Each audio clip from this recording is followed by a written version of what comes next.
하나님 말씀 데살로니가전서 4장 13절부터 18절 마지막으로 세 번째 시간을 가지려고 합니다.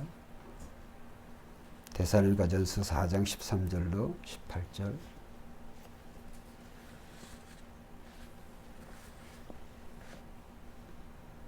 형제들아, 자는 자들에 관하여는 너희가 알지 못함을 우리가 원하지 아니하노니 이는 소망 없는 다른 이와 같이 슬퍼하지 않게 하려 함이라.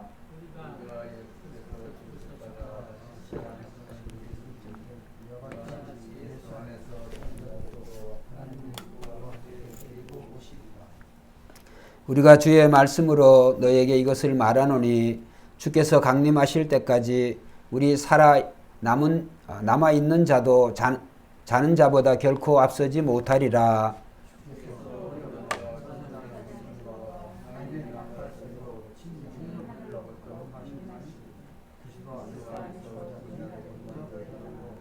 그 후에 우리 살아남은 자들도 그들과 함께 구름 속으로 끌려올려 공중에서 주를 영접하게 하시리니 그리하여 우리가 항상 주와 함께 있으리라.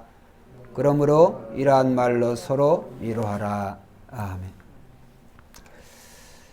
데살로니가전서 4장과 5장은 이제 주님의 이 성도의 죽음과 그리스도의 재림에 대해서 사도 바울이 상당히 나름 긴 장을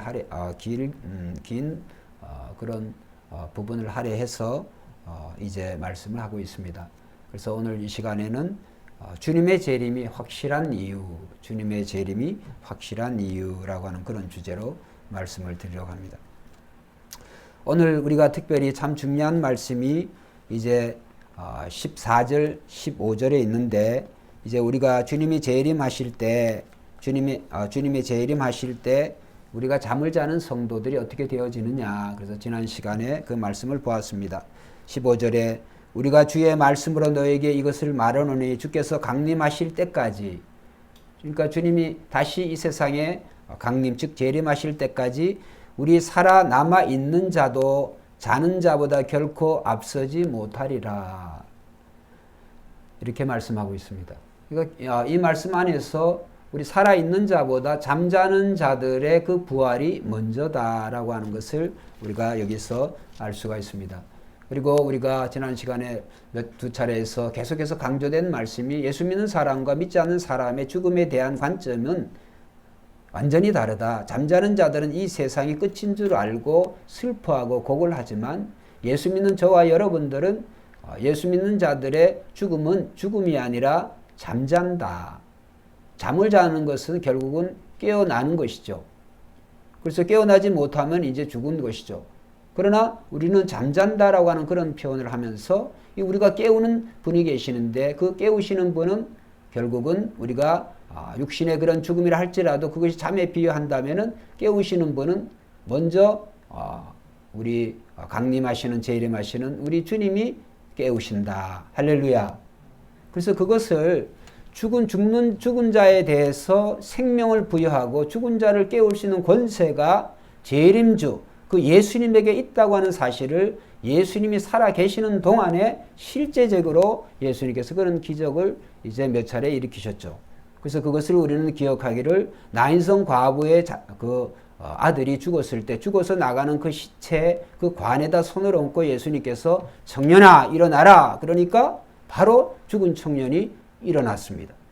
그러니까 죽은 자에게 생명을 부여하고 죽은 자를 부활시키는 그런 권세와 능력이 우리 주님에게 있다고 하는 사실을 이제 주님은 살아 계시는 동안에 보여주셨고, 그리고 또 두 번째로 베다니의 마리아 마르다 또 자매의 그 오빠인 나사로는 죽은 지 4일이 지났어요. 나흘이 지났는데, 그 다음에 이제 지난 시간에 말씀을 안 드렸습니다만, 사실은 예수님께서 그 나사로가 죽은 그 소식을 듣고도 이틀을 더 의도적으로 늦춰서 예수님께서 이 나사로의 집에 가신 것을 우리는 성경을 통해서 알고 있습니다.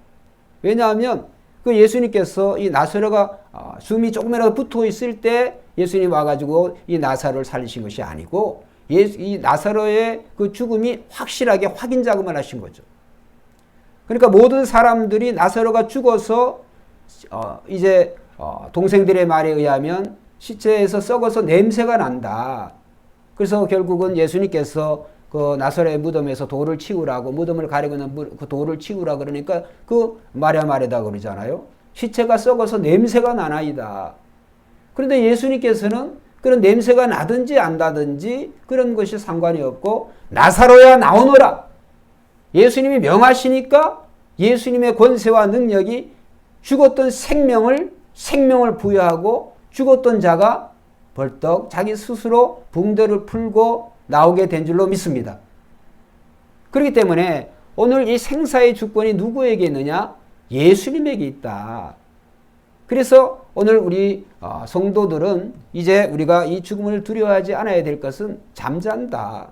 성도는 결국은 잠을 자고 결국은 이 성도가 육체적으로 부활할 때가 있는데 결국은 부활의 첫 열매로 부활하신 그 예수님이 오실 때 이제 살아있는 자보다 잠자는 자들, 주 안에서 죽은 자들, 그 죽은 자들을 오늘 함께 데리고 오신다. 그래서 14절 말씀에 보면 우리가 예수께서 죽으셨다가 다시 살아나심을 믿을진대 이와 같이 예수 안에서 자는 자들도 하나님이 그와 함께 데리고 오시리라. 할렐루야. 그러니까 여기에 보면은 예수님의 죽음과 부활이 먼저예요. 그러니까 예수님이 죽으셨다가 예수님이 부활하셨기 때문에 그 다음에 예수를 믿는, 즉 예수 안에서 자는 자들은 예수님이 그들을 데리고 오신다. 언제? 주님이 이 땅에 다시 오실 때, 재림 때. 근데 여기 보면 예수님이라고 안 하고 예수 안에서 자는 자들도 14절 여러분 한번 같이 읽어봅시다. 예수 안에서 자는 자 이후에 예수 안에서 시작. 예수 안에서 자, 다시 다 같이 한번 읽어보세요. 14절 그럼 14절 전체 한번 읽어봅시다. 시작. 우리가 예수께서 죽으셨다가 다시 살아나심을 믿을진대 이와 같이 예수 안에서 자는 자들도 하나님이 그와 함께 되시다. 근데 데리고 오시는 주체가 예수님도 여기 하나님이. 그러니까 예수님도 하나님이에요. 성령님도 하나님이고. 할렐루야. 그러니까 부활하신 예수님께서는 그 예수님을 부활시키신 것은 성령 하나님의 영이고 그리스도의 영이 그를 부활시켰지만은 이제는 자는 자들은 누가 부활시키느냐? 예수님이 성령을 통하여서 오늘 예수님을 부활시킨 그 성령이 오늘 저와 여러분들에게 선물로 주었기 때문에 예수님의 재림 시 우리가 부활할 수 있는 그런 능력은 오늘 우리가 이미 가지고 있어요. 가지고 있고 그분이 누구시냐? 바로 성령이시다.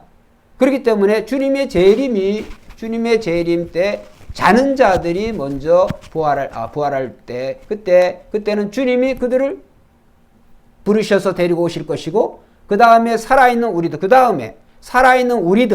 그러니까 이 부활의 순서가 있어요. 자, 이런 걸 보면 신천지가 얼마나 엉터리라고 하는 걸 알 수가 있어요. 재림의 주체는 누구냐? 주님이에요. 예수님이에요. 재림의 주체가.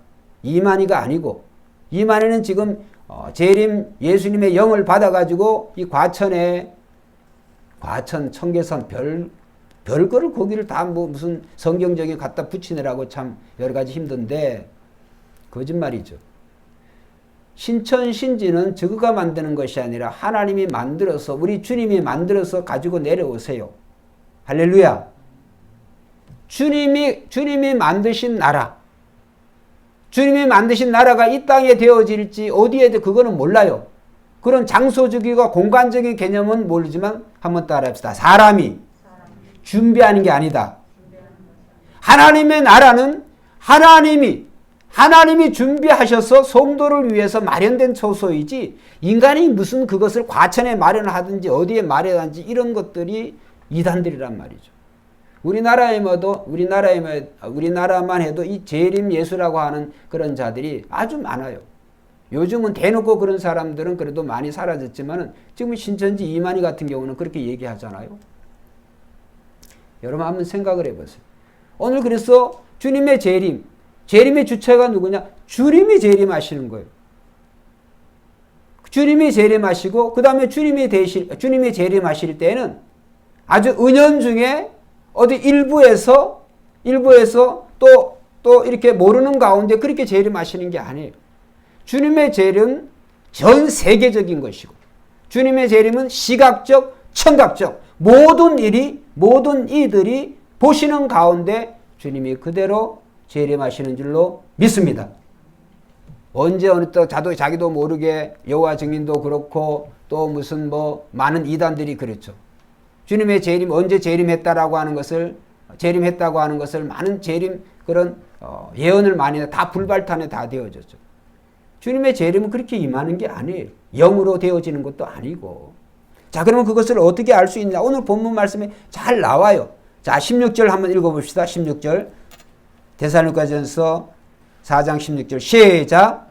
주께서 호령과 천사장의 소리와 하나님의 나팔 소리로 친히 하늘로부터 강림하시리니. 자, 여기 보세요. 주께서 호령과 주님께서 호령을 하세요. 호령을 하시는데 그 호령의 소리가 뭐느냐 하면 이제 호령의 소리가 그리스도 안에서 자는 자들을 깨우시고 그 다음에 주님께서 그 호령 소리 아울러 천사들을 통해서 이제 그 다음에 성경을 찾아보면 이제 다 나오니까 호령과 그 다음에 천사장의 소리와 그 다음에 하나님의 나팔 소리로 이런 것을 다 영적으로만 해석을 한다고 한다면 안 되죠. 그러니까 이 예수님의 재림은 이제는 예수님의 성육신은 유대 땅 베들레헴에 정말 이 세계 가운데서도 정말 가장 작은 어떻게 보면 그 변두리 가운데 중에서도 그 베들레헴 그것도 말구유에서 예수님이 태어나셨지만 그러나 예수님의 재림은 그러한 사건이 아니에요. 예수님의 재림은 온 우주적인 지구 종말이자 그 지구 종말의 사건이자 바로 우리 성도들에게는 천국에 입성하는 날인 줄로 믿습니다.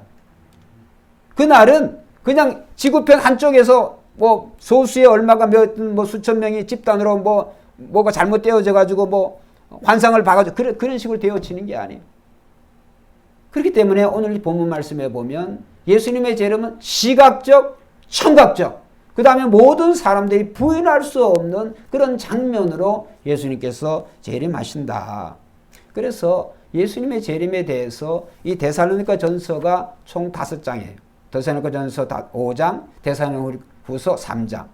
그런데 이 주님의 재림이 얼마나 중요하냐면 데살로니가 전서 1장에서 5장까지 전부 다 재림에 대해서 매 장마다 다 나와요. 데살로니가 후서도 1장, 2장, 마지막 3장만 빼놓고 3장은 이제 인사의 말이니까 그 부탁의 말이니까 그거 빼고는 그러니까 데살로니가 전 후서 전체가 여러분 가서 읽어보세요. 매 장마다 주님의 재림에 대해서 확고하게 사도 바울이 그렇게 기록을 해놨어요. 왜? 지금 사도 바울이 데살로니가 이 전 후서를 기록할 때에는 그가 정말 천국에 들어가기 일보 직전의 그러한 시각이었어요.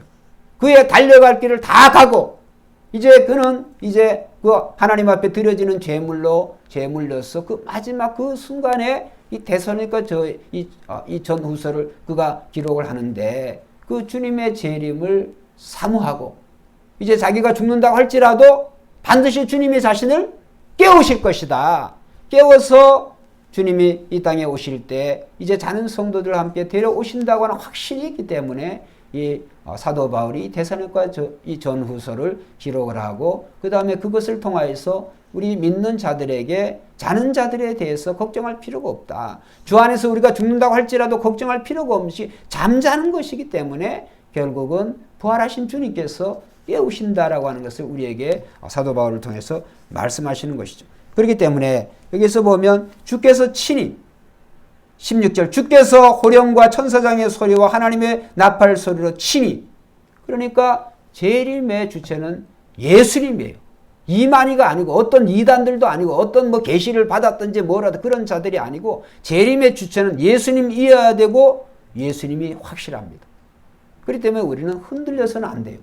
그래서 우리가 이제 찾아보겠습니다. 찾아보겠습니다. 그러면 마태복음 24장 예수님께서도 자신의 그 재림에 대한 그 말씀을 하셨어요.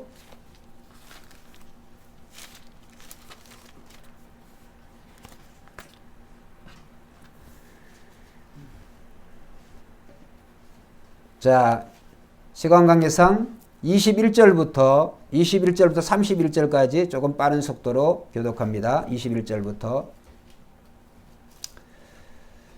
이는 그때 큰 환란이 있겠습니다. 창세로부터 지금까지 이런 환란이 없었고 후에도 없으리라.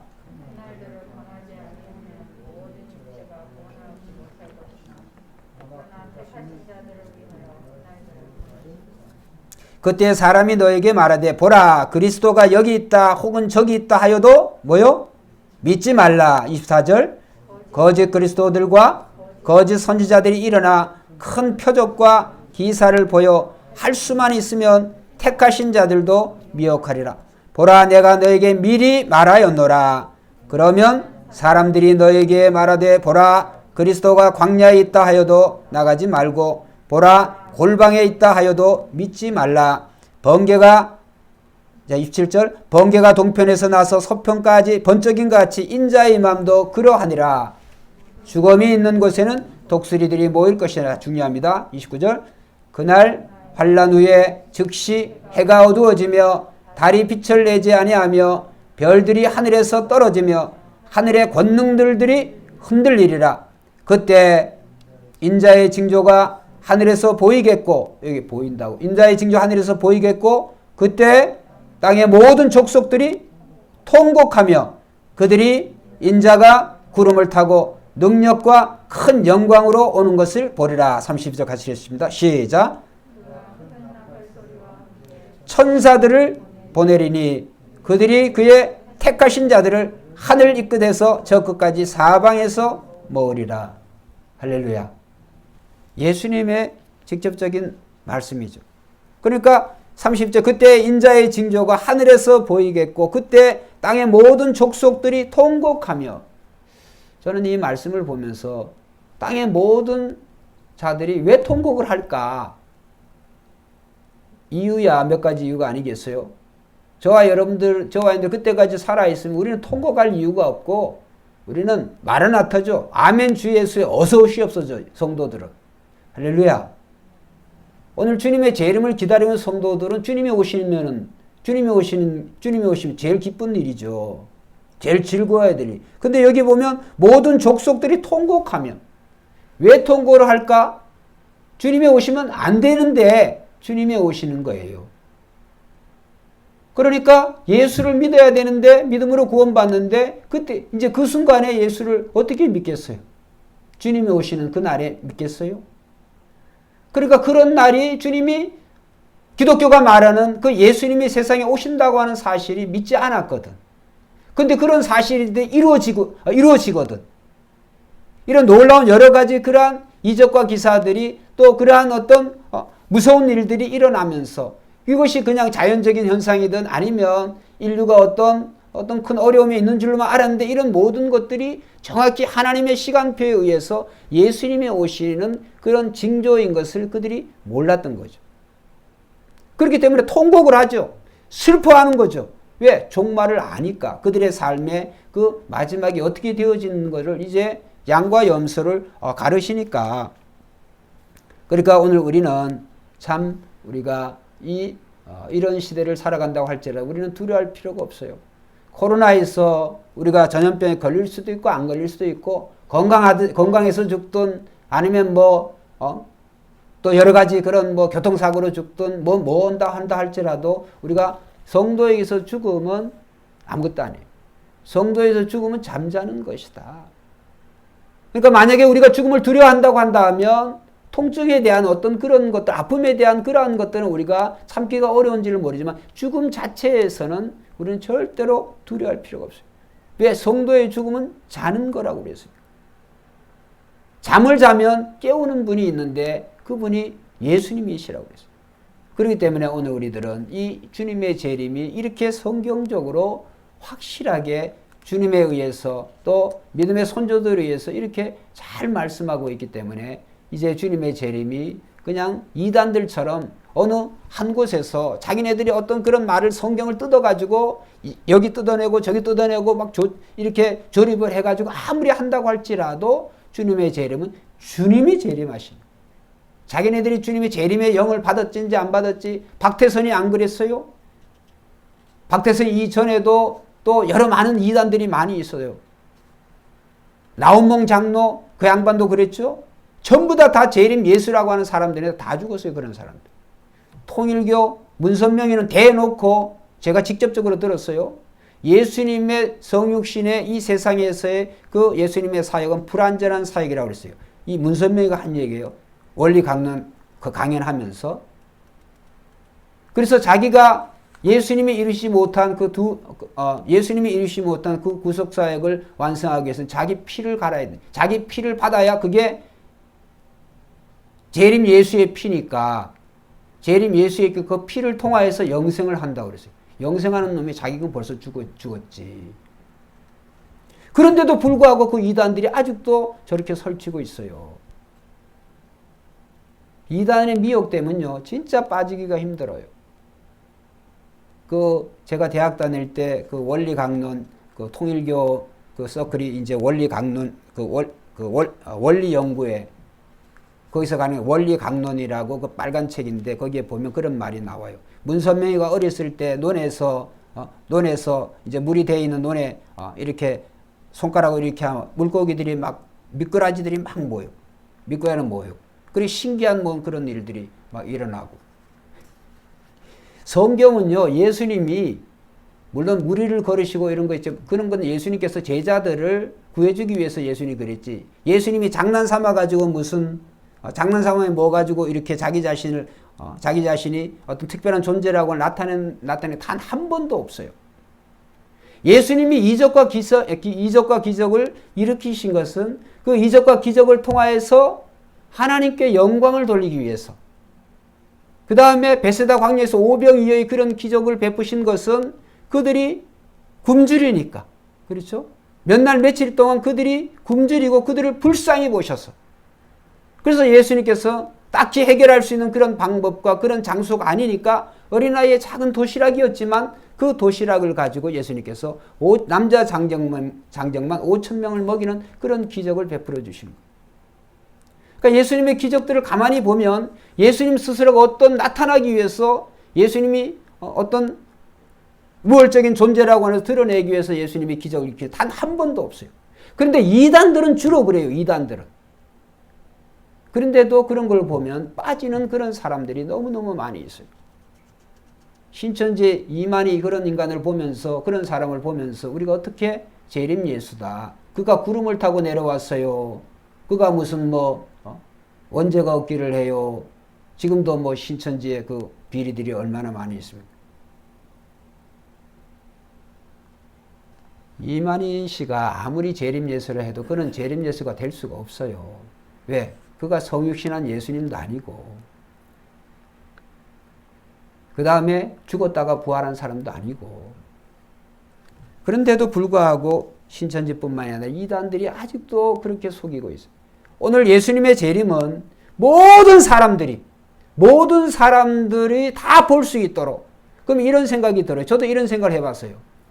예수님이 이스라엘에 임하실지 어디에 임하실지 예수님이 들어오면 그게 과연 세계인이 어떻게 볼 수 있을까? 그거는요, 하나님의 말씀으로 이 세상과 온 우주한 마음을 어떻게 만드셨느냐. 하나님이 좀 그걸 믿지 못하게 하다 그런 거와 똑같은 거예요. 오늘 우리는 그것을 예수님이 과연 이 세상에 오실 때 과연 이 성경에 기록이 되어진 대로 이런 것들을 모든 사람들이 주님을 어떻게 볼까라고 하는 것에 대해서 그것을 과학적으로 무슨 이성적으로 그렇게 생각할 필요가 없어요. 한번 따라합시다. 하나님은 이성 자체 가두어 계시지 않는다. 하나님은 인간의 이성 자체에 가두어 계시질 않아요. 그런데 우리는 인간은 교만해가지고 인간은 하나님보다 더한 존재인 줄을 알아요. 그래서 모든 것이 다 인간의 이성으로 해석이 되어져야 돼. 해석이 안 되는 것도 해석을 하려고 무진 노력을 해요. 그러다 보니까 모순이 발생하죠. 해석할 수 없는 걸 해석하려고 그래요. 그래서 교만이라고 하는. 여러분, 마치 그래서 예수님께서 또 성경이 여기저기 이제 말씀이 그랬죠. 토기쟁이가 토기를 만들었는데 토기가 만들어진 이 그릇이 만든 분에 대해서 이 토기장이하고 이 토기하고 비교가 돼요? 비교를 할 수가 없어요. 토기가 생각할 수 있고 사고할 수 있는 것은 자기 그 수준에 밖에 안 되어지죠. 근데 이 토기를 만든 분은 이 토기와 본질이 달라요. 근데 인간들은 자꾸 하나님을 사람으로, 우리와 같은 그런 사람으로 자꾸 생각을 하고 자꾸 인격화시키고 무슨 ET같이 또 무슨 외계인같이 그런 식으로 자꾸 공상의 산물로 하나님을 만드시는 거죠. 근데 우리는 그럴 필요가 없는 것이 하나님은 영이시라 그랬고 하나님은 사람이 아니세요. 그런데 감사한 것은 예수 그리스도가 우리와 똑같은 사람으로 2000년 전에 유대 땅 베들레헴에 태어나셨고 33년의 공적인 생애를 예수님이 사셨고 또 그분이 사심의 흔적이 로마의 역사에 유대의 역사에 그대로 기록이 되어 있는 줄로 믿습니다. 예수님의 부활에 대해서는 증인이 너무 많아. 예수님이 죽으심과 그 부활에 대해서는 이 증인들이 너무 많아요. 그것이 가짜라고 한다면 이 기독교는 그 중에 한 사람만이라도 배신을 했다든지 꾸며낸 이야기라고 그렇게 했다고 하면 이 기독교는 존립 자체가 안 되어져요. 그런데 이 예수를 믿는 사람들은 특별히 이 예수를 위해서 생명을 바친 사람들은 그 보지도 못한 그 주님에 대해서 생명을 걸고 목숨을 내놓고 복음을 전해요. 왜 그럴까? 여러분 진리가 아닌 것을 위해서 목숨을 던지는 사람이 과연 얼마나 있을까요? 근데 저와 여러분들은 그리스도의 영, 하나님의 성령을 받았고 오늘 우리 안에 성령이 살아계심을 믿기 때문에 우리 예수님이 재림할 것을 그냥 믿어줘요. 할렐루야. 그냥 이성적으로 굳이 과학적인 어떤 데이터와 이렇게 안 되어져도 그냥 믿어줘, 그것이. 그래서 믿음이 없이는 하나님을 기쁘시게 하지 못한다. 그렇기 때문에 오늘 우리는 덮어놓고 믿는 것이 아니라 한번 따라해보세요. 성경대로 믿는다. 기독교의 믿음은 덮어놓고 믿는 것이 아니고 성경대로 믿는 것이에요. 그래서 하나님께서는 우리에게 덮어놓고 믿으라 그러는 게 아니라 하나님의 모든 말씀을 기록된 이 성경을 통하여서 이 성경이 어떻게 이루어졌고 하나님이 누구시고 또 이 세상이 어떻게 되었고 모든 것이 성경의 기록이 다 되어 있고 지금까지 성경에 기록된 역사로 그대로 인류의 역사가 이루어졌고 앞으로도 이루어져요. 그렇기 때문에 우리는 그런 미신적인 그런 주술적인 그런 믿음을 갖지를 않아요. 우리 성경적인 그런 믿음. 이 성경이 어떤 단점이 있고 이 성경이 어떤 모순이 있다고 한다면 기독교는 아주 근본적인 그런 위험에 처해요.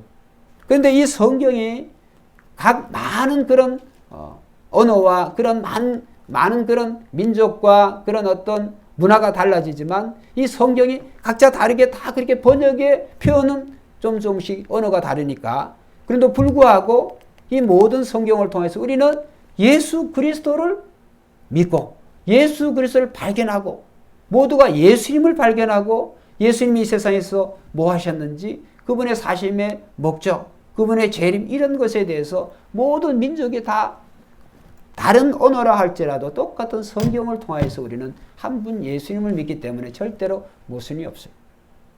그렇기 때문에 이 신천지를 비롯해서 이 이단들 여러분 한번 보세요. 우리가 기독교가 이 신천지뿐만이 아니라 이단들보다 비교할 수 없이 우리는 더 정직하게 살아야 돼.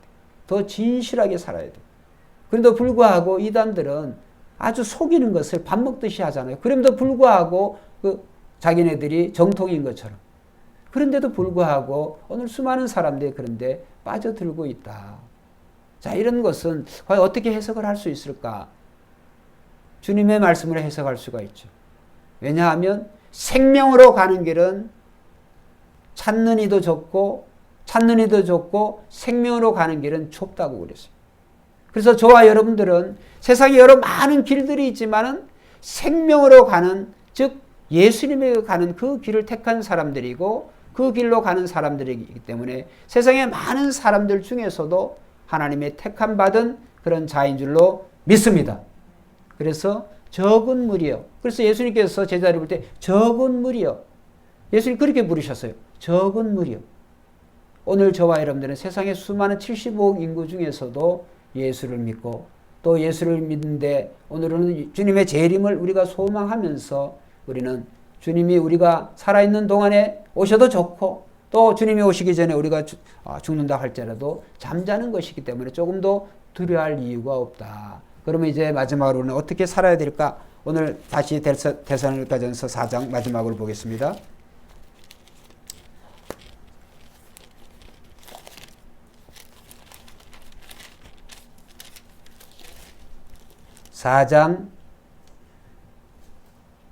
자, 18절 같이 봅시다. 시작. 그러므로 이러한 말로 서로 위로하라. 이러한 말은 어떤 말이에요? 예수님이 재림하시고 예수님이 재림하실 때 잠자는 자들이 깨어나고 또 살아있는 자들도 호련히 변화가 되어서 공중에서 주를 영접한다. 저 과천에서 어거지로 14만 4천 명 만들어가지고 그렇게 사는 게 아니고 호련히 공중에서 예수님이 부활하시고 천국에 올라가실 때 사도행전 1장에 보면 예수님의 제자들이 예수님이 구름 타고 올라가시는데 멍하니 하늘로 쳐다보고 있으니까 천사가 나타나서 얘기를 했어요. 너희가 본 그대로 그러니까 예수님이 제자들이 보는 가운데서 시각적으로 예수님께서 하늘로 올라가셨는데 예수님의 너희가 본 그대로 오시리라. 할렐루야. 그러니까 본 그대로 예수님의 그 부활하신 그 모습 그대로 예수님이 오시는 거예요. 무슨 신천지 이만희처럼 그런 식으로 하는 게 아니고 그러니까 예수님의 재림은 완전한 부활의 예수님이 그대로 오신다. 그렇기 때문에 우리는 이단들이 아무리 속인다고 할지라도 우리는 미혹되지 않아야 되겠고 그래서 우리는 성도들은 이제 우리가 죽어도 다시 살고 이 천국에서 영원히 우리가 살 것이기 때문에 이런 재림의 주님의 재림의 이러한 신앙이 확고한 분들은 오늘 성도가 어떤 이 세상에 살아가는 동안에 아이고 돈도 없을 수도 있어요. 건강이 약할 수도 있어요. 삶에 이저런 문제가 있을 수도 있어요. 여러분 이 세상에 있을 때 완벽하게 그 모든 것이 해결이 되어진다고 그런다면 천국이 무슨 필요가 있겠어요. 그런데 역사가 그것을 알려줘요. 인류의 역사가 지금까지 유토피아를 건설하고자 했지만은 절대로 이 땅에는 인간이 이런 모습 가지고는 절대로 유토피아를 건설할 수가 없어요. 자꾸 미국에 대한 얘기를 제가 하는데 자녀들이 거기 있고 또 처가도 있고 또 이러하니까 자꾸 미국에 얘기합니다만 저는 요즘 그 미국을 보면서 진짜 후진국 중에 상후진국이다. 하루에 확진자가 5만 5천 명을 넘어서 6만 명 조금 있으면 이제 하루에 10만 명씩 곧 나온다고 그렇게 얘기하죠. 수십만 명이 죽었는데도 정신을 아직도 못 차리고 그게 무슨 나라라고 할 수 있어. 이게 나라냐? 이렇게 말할 정도로. 그런 거를 보면은 강대국들, 소위 말하는 강대국들, 선진국들이라는 게 뭐가 선진국이에요? 저는 대한민국이 아주 선진국이라고 생각을 해요. 그렇기 때문에 오늘 우리가 이 나라에 대한 그런 평가가 얼마나 복지가 잘 됐냐, 얼마나 돈이 많냐, 얼마나 무기를 많냐, 이런 것을 가지고 평가가 되어지만 결국은 코로나19라는 이 전염병 하나 가지고 평가가 달라져 버리잖아요. 전염병 하나 가지고도 인류가 지금 이런 새로운 그런 패러다임 속에서 우리가 살아가고 있는데 그런 걸 생각한다고 한다면 진짜 한번 따라합시다. 우리의 받은 바 구원을 따라해보세요. 우리의 받은 바 구원을 두려움으로 이루어야 된다. 우리는 구원받았지만 우리가 책임져야 되는 그 구원의 부분이 있어요. 그건 뭐냐 하면 더 경건하게, 더 의롭게, 더 진실하게. 아니 안 믿는 사람들은 어떻게 살든지 신경 쓸 거 없고 이름도 불구하고 우리는 예수님의 재림을 기다리는 성도이기 때문에 더 의롭게, 더 진실하게, 그렇죠? 더 깨끗하게 그렇게 살아가려고 우리가 몸부림쳐야 되는 거죠. 그래서 너희의 구원을 두렵고 떨림으로 이루라 이렇게 말씀하신 것을 우리가 기억하면서 오늘 하나님의 교회, 특별히 우리 새벽교회 공동체는 정말 주님의 재림을 사모하는 성도들로서 정말 우리는 서로 위로하고 어떤 어려움과 고난이 아픔이 있다고 할지라도 서로 상부상조 서로 위로하고 내일처럼 여기고 서로 위해서 교통하고 기도할 때 주님이 기뻐하시는 그런 공동체의 모습이 되는 줄로 믿습니다. 기도드리겠습니다. 제가 기도드리겠습니다.